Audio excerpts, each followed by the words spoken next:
So I wanted to create a short video about this new organization Elon Musk created. It's called the American PAC, and it's funded completely by Elon Musk, and it has his own website, and I wanted to just put all the content he published there into a video so you can enjoy this very simply and easily. And just shortly on this PAC or PAC acronym, and it's called Political Action Committee, and it's just a tax-exempt organization, and this is just a legal term that was created in the campaign finance reform in the United States once. Specifically, this PAC that Mr. Elon Musk created is supported by multiple business people, by donations, and these are also Douglas Leone from Sequoia Capital, Palantir Technologies co-founder Joe Lonsdale, the Bitcoin billionaires Tyler and Cameron Winklevoss, Ken Howery from PayPal, Sean McGarry of Sequoia Capital, and SpaceX board member Antonio Gracias, so close friends from Elon Musk himself.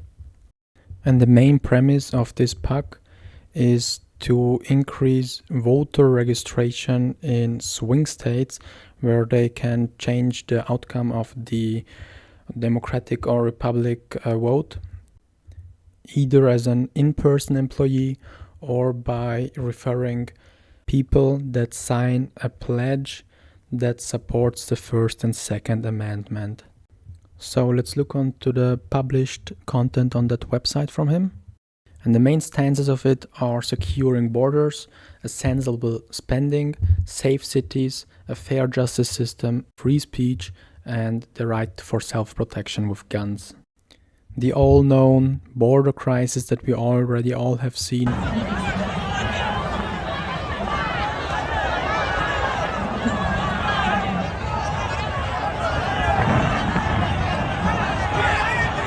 And the biggest problem about this is that most of these immigrants are convicted criminals from other countries, also including murderers and rapists.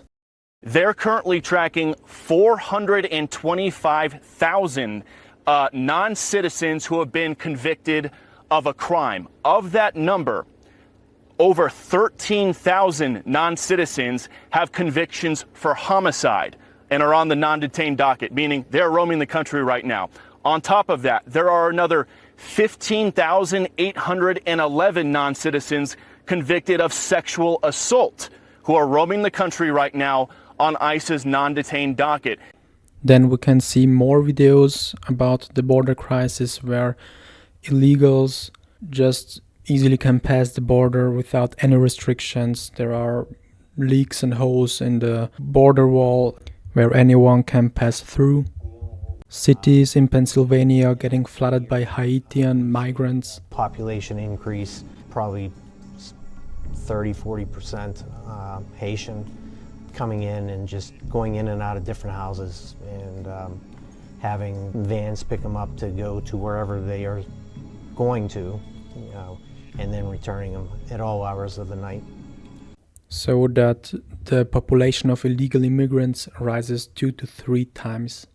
And instead of a fair migration policy, Kamala Harris continues with this. It is wrong to somehow suggest that an undocumented immigrant is a criminal. Being an undocumented immigrant is not a crime. I know what a crime looks like. An undocumented immigrant is not a criminal. An undocumented immigrant is not a criminal. An undocumented immigrant is not a criminal. An undocumented immigrant is not a criminal. An undocumented immigrant is not a criminal. An undocumented immigrant is not a criminal. An undocumented immigrant is not a criminal. An undocumented immigrant is not a criminal. An undocumented immigrant is not a criminal. An undocumented immigrant is not a criminal. An undocumented immigrant is not a criminal. An undocumented immigrant is not a criminal, and we have to correct course in this conversation. We're not going to treat people who are undocumented and cross the border as criminals. That's correct. And then she goes on claiming she could suddenly fix all of it for what she has been incompetent the previous 4 years.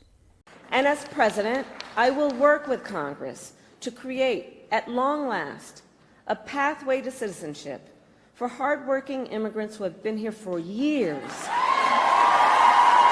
For years. And deserve to have a system that works. As your president, I will protect our nation's sovereignty, secure our border, and work to fix our broken system of immigration. Then it continues with the huge amount of debts because of the unsustainable spending, and where the recent hurricane devastation is of course a good headline he also puts there, and more stupid policy from Ms. Harris. When I was Attorney General, I learned that the California Department of Corrections, which was a client of mine, I didn't get to choose my clients. Right, a client of the Attorney General. A client of the Attorney General, right. Of the Office of Attorney General, that they were standing in the way of surgery. For prisoners. For prisoners. And there was a specific case. And when I learned about the case, I worked behind the scenes to not only make sure that that transgender woman got the services she was deserving. So it wasn't only about that case.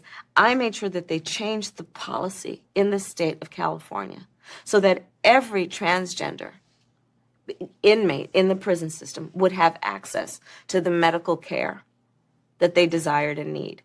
And I believe it was not only, I know it was historic in California, but I believe actually it may have been one of the first, if not the first in the country, where I pushed for that policy in a Department of Corrections. And the well-meant infrastructure project of $42 billion that was for expanding the internet in rural areas didn't go anywhere. And Trump, trying to reduce wasteful spending of the government, wants to put in a government efficiency commission that performs audits of the entire federal government. Fourth, at the suggestion of Elon Musk, who has given me his complete and total endorsement. That's nice, 'cause he's a smart guy. He knows what he's doing. He knows what he's doing. It's very, very much appreciated. I will create a government efficiency commission tasked with conducting a complete financial and performance audit of the entire federal government and making recommendations for drastic reforms. We need to do it. Can't go on the way we are now.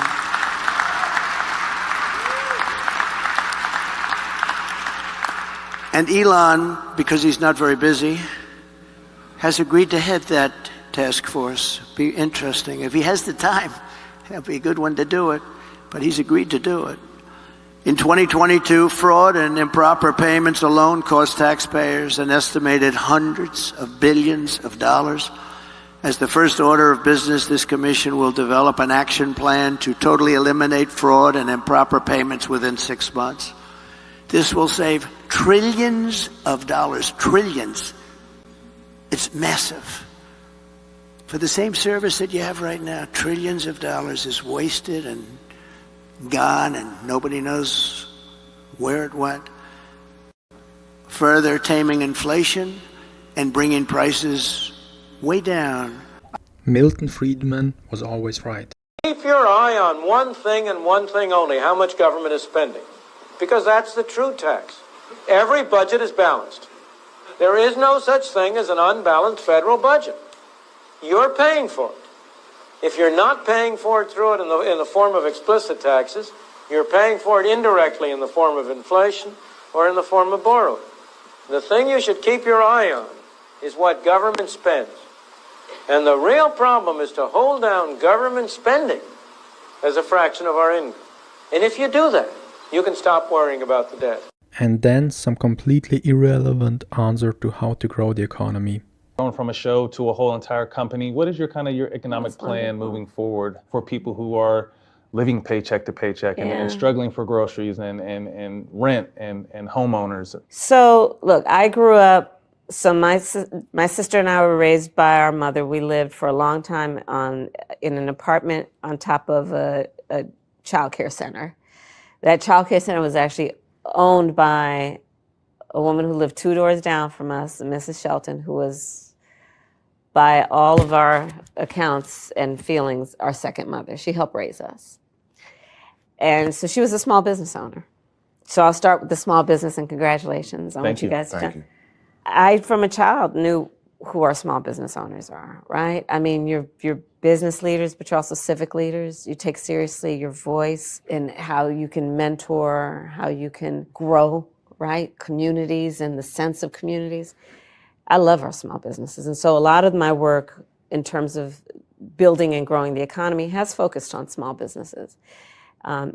And my vision overall is we need to build an opportunity economy in which we increase opportunity for all, including small business owners. So a lot of my work, even in the Senate, was about increasing access to capital through our small businesses, and in particular through our community banks. Mm-hmm. So I've been responsible for billions of dollars more now going into our community banks, because they're in the community and then they know who's in the community and where the talent is and who's doing good in the community, what the community wants. Mm-hmm.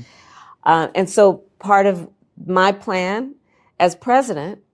And then the all-known unsafe cities across America that I don't think is even worth to mention. It's just about how Tim Walz managed Minnesota and Kamala Harris' policies as a prosecutor. A fair justice system that got captured by the woke ideology across America. In this post, Mr. Musk himself feels personally insulted because SpaceX lost an award from the FCC. Then, after Elon Musk endorsed Mr. Trump publicly, the Biden administration started to go after him with lawfare. And something completely new to me, that financial transactions across America got flagged if something like MAGA or Trump was in the transaction details. There's no guarantee to free speech. So wait, what? Isn't there the First Amendment? Then another personal insult that Brazil banned X. Then the meme war continues. I, Kamala Harris, am your Democrat candidate for president because Joe Biden finally exposed his senility at the debate. Thanks, Joe. I was selected because I am the ultimate diversity hire. I'm both a woman and a person of color. So if you criticize anything I say, you're both sexist and racist. I may not know the first thing about running the country, but remember, that's a good thing if you're a deep state puppet. I had 4 years under the tutelage of the ultimate deep state puppet, a wonderful mentor, Joe Biden. Joe taught me rule number 1, carefully hide your total incompetence. I take insignificant things and I discuss them as if they're significant. And I believe that exploring the significance of the insignificant is in itself significant. Talking about the significance of the passage of time, right? The significance of the passage of time. So when you think about it, there is great significance to the passage of time, and there is such great significance to the passage of time. Another trick is trying to sound black. I pretend to celebrate Kwanzaa, and in my speeches, I always do my best Barack Obama impression. So hear me when I say, I know Donald Trump's type. And okay, look, maybe my work addressing the root causes of the border crisis were catastrophic, but my knowledge of international politics is truly shocking. The United States shares a very important relationship, which is an alliance with the Republic of North Korea. It is an alliance that is strong and enduring. And just remember, when voting this November, it is important to see what can be unburdened by what has been. And by what has been, I mean Joe Biden. You think the country went to over the past 4 years? You ain't seen nothing yet. Gillette. He has lost his privileges and it should be taken down. And oh yeah, I completely agree. And then it goes into the self-protection section, where the Democrats again show that they want to abolish the self-protection with guns. Do you believe in the mandatory buyback of quote-unquote assault weapons? And whether or not you do, how does that idea not go against fundamentally the Second Amendment? Yeah, great question. I do believe that we need to do buybacks, and I'll tell you why. First of all, let's be clear about what assault weapons are. They have been designed to kill a lot of human beings quickly. They are weapons of war with no place on the streets of a civil society. I've seen assault weapons kill babies and police officers. So one, I'll tell you, when elected president, if the United States Congress continues to fail to have the courage to do something about this, I'm prepared to take executive action and put in place a ban on the importation of assault weapons into our country. But we still have to deal with the over 2 million assault weapons that are currently in the streets of America. And so a buyback program is a good idea. Responsible behaviors among everybody in the community, and just because you legally possess a gun in the sanctity of your locked home doesn't mean that we're not going to walk into that home and check to see if you're being responsible and safe in the way you conduct your affairs. Have you heard from Adding to your gun control agenda? Yeah, I think it's a great idea, but I mean, listen, I don't think we lack for great ideas. As I've said many times, we've been having great ideas for decades. The problem is that Congress has not had the courage to act. And that is why, from the beginning, I have said, my agenda includes attempting to get Congress to act, but if they don't within the first 100 days of my administration, I'm going to take executive action. Because what we need is action.